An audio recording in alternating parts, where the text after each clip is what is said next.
Aunty, నేను మిమ్మల్ని ఒక విషయం అడగొచ్చా? అడుగు గీత. మా అందరికీ ఇష్టమైన ప్రొఫెసర్ మీరు. చాలా హెల్పింగ్ నేచర్. మా అందరికీ మీలాగా ఉండాలనిపిస్తుంది. అలాంటిది మీకింత పెయిన్ఫుల్ పాస్ట్ ఉందంటే నేను అసలు నమ్మలేకపోతున్నాను. మీ దగ్గర నాకున్న చనువుతో అడుగుతున్నాను, ఇదంతా ఎలా జరిగింది? కొన్నిసార్లు దేవుడు పెట్టే ప్రతి పరీక్ష శిక్షలా ఉంటుంది. కల బాగుందనుకునే లోపే తెల్లారిపోతుంది. సారీ గీత, నేను ఏదో గుర్తొచ్చి. పర్వాలేదా ఆంటీ, చెప్పండి. జరిగింది చెప్పడానికి అదేం గొప్ప విషయం కాదు. అలా దాచుకోవడానికి నీకు సంబంధం లేని విషయం కూడా కాదు. మేమిద్దరు ప్రేమించి పెళ్లి చేసుకున్నాం. అది అమ్మ నాన్నకు నచ్చలేదు. అయినా ప్రేమ కోసం వాళ్ళందరినీ వదిలేసొచ్చాను. ఎవరూ లేకపోయినా తన పక్కన నేనున్నాను. లైఫ్ అంతా అదే ప్రేమ చూపిస్తాడనుకున్నాను. ఆఖరిదాకా సంతోషంగా, తనకే లోటు లేకుండా ఆనందంగా చూసుకోవాలనుకున్నాను. ఆనందంలో వచ్చే కన్నీళ్ళు బాధలు కూడా వస్తాయని నాకప్పటిదాకా తెలీదు. నాకు ప్రమోషన్ వచ్చిందిరా, పని పెరిగింది, మా మధ్య దూరం పెరిగింది. అయినా తను హ్యాపీగా ఉండడానికి అన్ని ఇచ్చాను తెలుసా. అన్నీ ఉన్నాయి, తన తప్ప. కనీసం సిద్ధు పుట్టాకైనా మారతాడనుకున్నాను. నువ్వు పుట్టిన తర్వాత నాకు బాధ్యత పెరిగిందిరా. ఎంత కష్టపడినా పర్వాలేదు, మిమ్మల్ని సుఖంగా పెట్టుకోవాలనుకున్నానా తప్ప. కష్టమైనా పర్వాలేదు, కలిసి ఉండాలనుకున్నాను. అది తప్ప. నా ఫ్యామిలీ కోసం నేను తపన పడడం స్వార్థమైతే నేను స్వార్థపరుడినే. నా భర్త నా పక్కన ఉండాలనుకోవడం స్వార్థమైతే నాది స్వార్థమే. అట్లీస్ట్ నా వైపు నుంచి కూడా ఆలోచించొచ్చు కదా. నేనే కోరుకుంటున్నానో అర్థం చేసుకోవాలి కదా. ఏం తక్కువ చేశానే? ఉండడానికి సొంత ఇల్లు ఇచ్చాను, తినడానికి కారు ఇచ్చాను, ఈ సోఫా, ఈ టీవీ, యు హావ్ ఎవ్రీథింగ్. ఇవేమీ నాకు అక్కర్లేదు.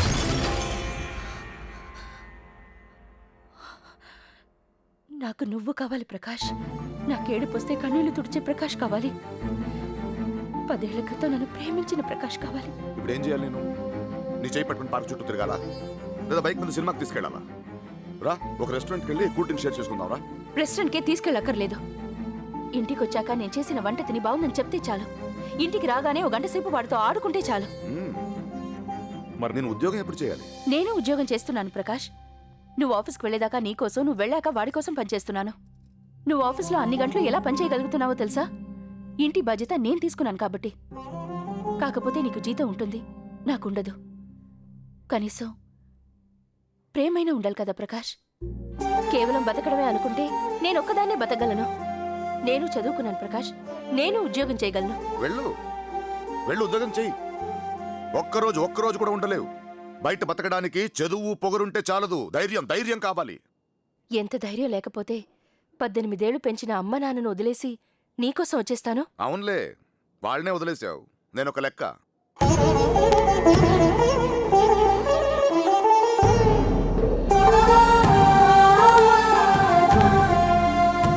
అలా కాదు రాజీ, రాజీ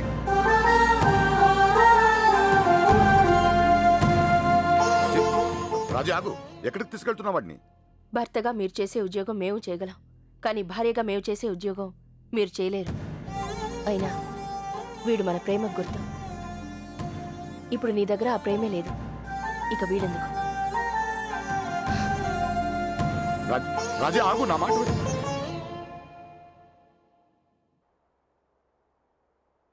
భుజం తడుతుందనుకున్నాను, బంధం తెంచుకుని వెళ్ళిపోయింది. కోపం కొత్తను చూడకూడదనుకున్నాను, కానీ నిన్ను చూడకుండా ఉండలేకపోయాను. తెలిస్తే తను ఒప్పుకోదు. నా కొడుకును చూడడానికి దొంగతనంగా వచ్చేవాడిని. ఒక్కడినే ఇంత ఎత్తుకెదిగాను. ఇంత ఎత్తుకెదిగి ఒక్కడినైపోయాను. అప్పటికే ఒంటరితనం అలవాటు పడిపోయిన నాకు తను లేకపోయినా పెద్ద తేడా ఏం కనపడలేదు. తన ఫోటో పేపర్లో చూసినప్పుడల్లా దీనికోసమైనా నన్ను ఒంటరిగా వదిలేశాడన్న బాధ, కోపం ఎవరితో చెప్పాలో తెలీదు, ఎలా చూపించాలో తెలీదు. ఆంటీ, మీకు అతని మీద కోపంగా ఉంది కదా?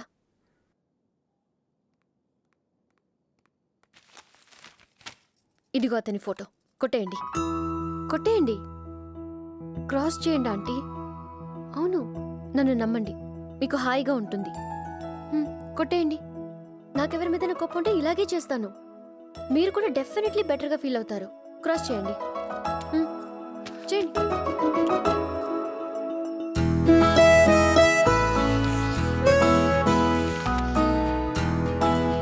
కోపం తగ్గిందా? హ్మ్? కోపం తగ్గేదాకా క్రాస్ చేయండి.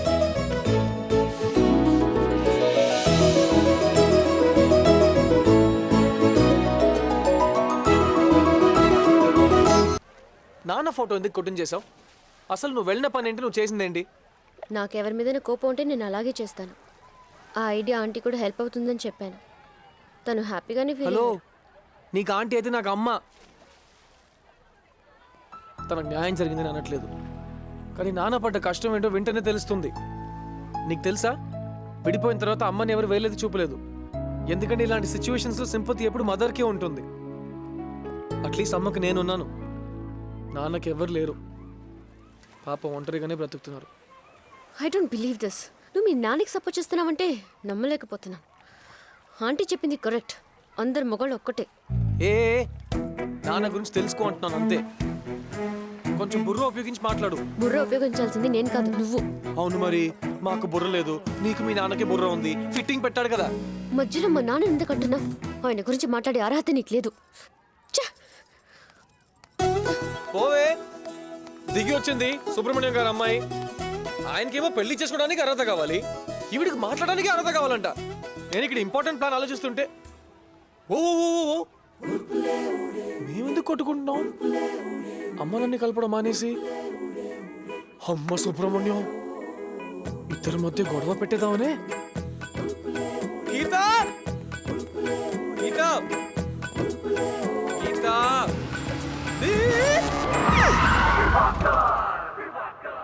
ఏరా, కాలుతో బ్రేక్ వేసాను అనుకున్నావా? కాదురా, జాలతో బ్రేక్ వేసాను రా. ఒక్క నిమిషం నేను కంట్రోల్ చేసుకొని ఉండకపోతే బంతి తగ్గిందంటే ఎగిరి బౌండరీ అవుతా ఉండేవాడివి. అయ్యో అంకుల్, నేను నో మోర్ కాంప్రమైజ్. గీత వెళ్లే విధానం చూస్తే తెలుస్తుందిరా.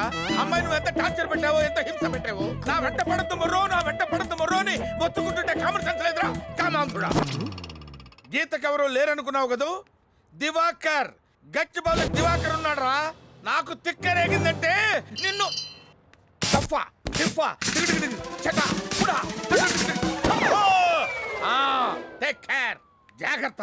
అంకుల్ ఏంట్రా ఏంట్రా అంకుల్ జాగ్రత్త, టేక్ కేర్.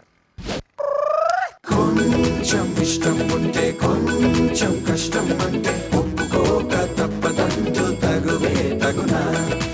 ఎంతో ఇష్టం ఉన్నా ఎంతో కష్టం అన్నా కూటితో కొండెత్తమంటే సరేలే అననా. I'm sorry Siddhu. ఆంటీతో చేయించింది తప్పే. ఆ క్షణంలో ఏదో ఆలోచించకుండా ప్రవర్తించాను. It's okay. గీత, మన ఈ చిన్నదానికి ఇలా అయిపోతే వాళ్ళు ఏ రేంజ్ లో కొట్టుకుంటే అలా విడిపోయి ఉంటారు. అవును, ఆ దివాకర్ గారు వచ్చాడు, తిట్టాడు, వెళ్ళిపోయాడు. నాకే అర్థం కాలేదు. ఏంటి ఏంటి? మా నాన్నగారు నీ గురించి తెలుసుకోవడానికి దివాకర్ మమ్మీకి ఫోన్ చేశారు. చేస్తే అయ్యో బాబోయ్, దివాకర్ గాడి నా లైఫ్ లో విలనా? యదవా. వదిలే సిద్ధు, మన ప్రాబ్లం సాల్వ్ చేసుకోవడం మనకి ముఖ్యం. కరెక్ట్. అమ్మా నాన్న ఫస్ట్, దివాకర్ సంగతి తర్వాత. సిద్ధు, దివాకర్ సంగతి తర్వాత అంటున్నాను కదా. ఇప్పుడు అమ్మ నాన్న గురించి ఒక విషయం క్లియర్ అయింది. విడిపోయేటప్పుడు ఒకరినొకరు చాలా బాధ పెట్టి మాటలు అనేసుకుని ఉంటారు. వాటినన్నీ మర్చిపోయేలా చేసి ఇద్దరి మధ్యలో మళ్ళీ ప్రేమ పుట్టేలా చేయాలంటే వాళ్ళిద్దరూ గడిపిన తీపి జ్ఞాపకాలన్నీ గుర్తు చేయాలి. ఎగ్జాక్ట్లీ. ఎలా ఎలా?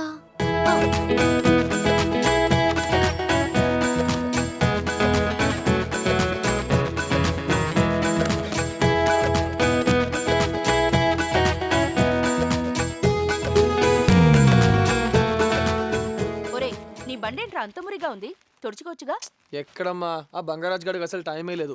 ఈసారి కనపడితే తుడిపిస్తాలే. రేయ్, ఏ చూడు, డాడ్ ఎంత హ్యాండ్సమ్ గా ఉన్నాడో. నువ్వు కూడా బ్యూటిఫుల్ గానే ఉన్నావు, కానీ నేను ఎంత గార్జియస్ గా ఉన్నానంటే. క్యూట్ ఫ్యామిలీ కదా. ఇప్పుడు ఈ ఆల్బమ్ ఎందుకు తీసావురా? సర్టిఫికేట్స్ వెతుకుతుంటే దొరికిందమ్మా. హే, ఈ ఫోటో చూడు, నువ్వు ఎంత అందంగా ఉన్నావో. అప్పటికిప్పటికి కొంచెం ఒళ్ళు చేసావు అంతే. సరే, నేను స్నానం చేసి వస్తాలే.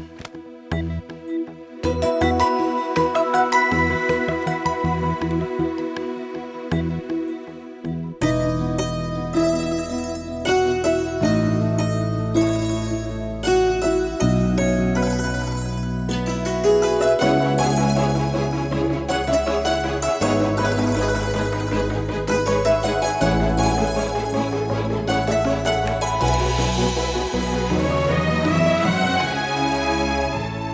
గీత, గుడ్ న్యూస్. అమ్మ ఆల్బమ్ చూస్తుంది. Very good. ఆ ఫొటోస్ ని చూసి ఫ్లాష్ బ్యాక్ లో తన లవ్ స్టోరీని గుర్తుకు తెచ్చుకుని నాన్న ఫేవరెట్ చీరని కట్టుకుని స్లో మోషన్ లో నాన్న దగ్గరికి వెళ్ళి, ప్రకాష్ నా తప్పు నేను తెలుసుకున్నాను ప్రకాష్, ఐఎమ్ సారీ. తప్ప ఆంటీది ఒక్కరితే కాదు. బా ఏదో ఫ్లోలో అన్నానే. ఓయ్, ముందు ఆంటీ ఎలా రియాక్ట్ అవుతున్నారో చూడరా. దాన్ని బట్టే కదా మన ప్లాన్ వర్కౌట్ అవుతుందో లేదో తెలుస్తుంది. Correct, hold on.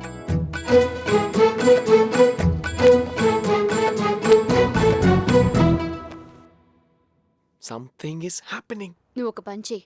ఇప్పుడు ఈ ఆల్బమ్ తీసుకెళ్ళి మీ నాన్నగారికి చూపించు. ఇలాగే వర్కౌట్ అవుతుందేమో.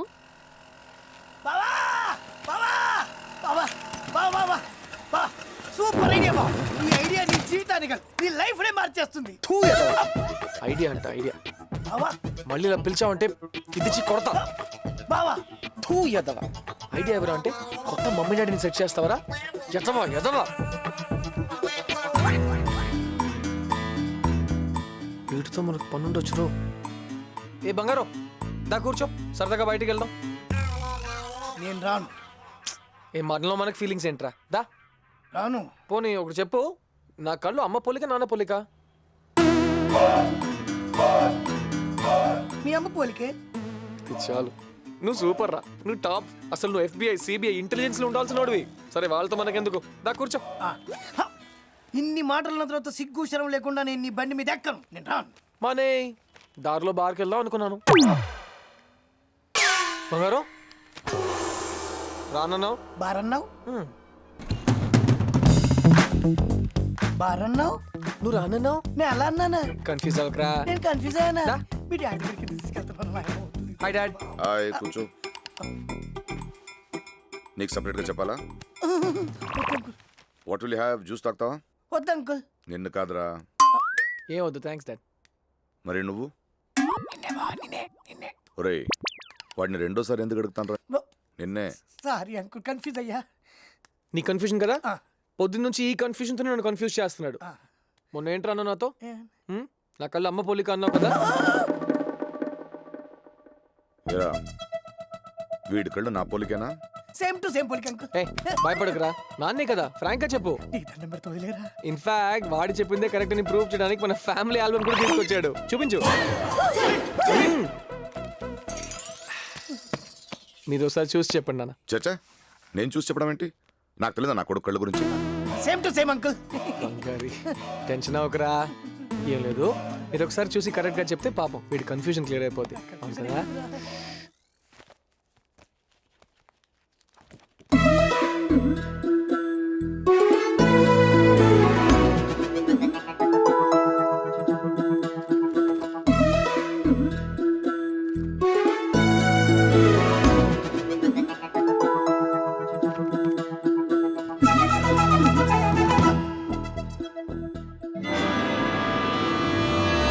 ఎంత పని చేసావురా?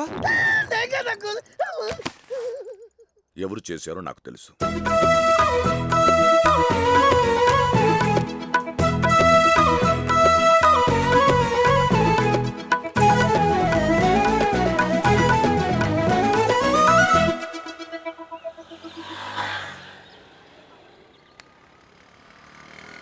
సారీ రా.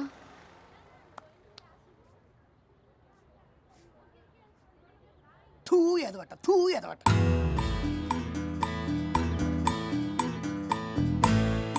తూ ఎదవట. తూ ఎదవట. నీ అబ్బా.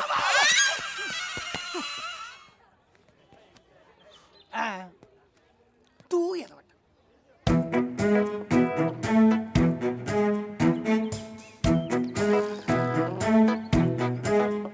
ఇప్పుడు ఇది అవసరమా?